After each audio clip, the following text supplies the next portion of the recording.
रत्नैकल्पितमासनं हिमजलै स्नानं च दिव्याम्बरम् नानारत्नविभूषितं मृगमदा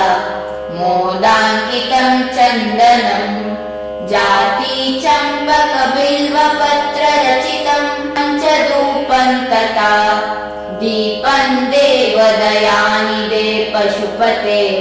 रत्कल्पितं ग्रह्यताम्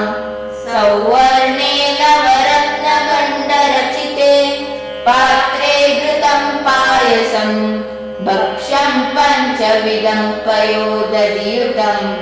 रम्भाफलं पानकं शाकानां युतं जलं रुचिकरं कर्पूरगण्डोज्ज्वलं ताम्बूलं मनसा मया विरचितं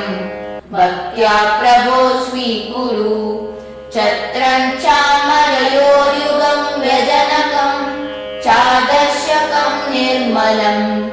वीणावेरिमृदङ्गकाहलकला गीतं च नृत्यं तथा साष्टाङ्गं प्रणतिस्तुतिर्बहुविधा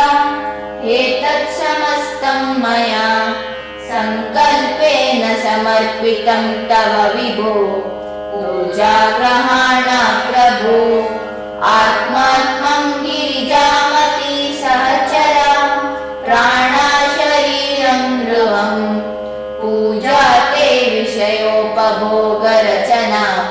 निद्रा समाधिस्थिति संचारः पदयो प्रदक्षिणविधि स्तोत्राणि सर्वा गिरो यद्यत् कर्म करोमि तत्तदखिलं शम्भोत्तवाराधनं करचरणकृतं वा कायजं कर्मजं वा श्रवणनयन जिह्वा मानसं वा परागं विहितमविहितं वा सर्वमेतत् क्षमस्व जय जय करुणाब्धे श्रीमहादेव शम्भो।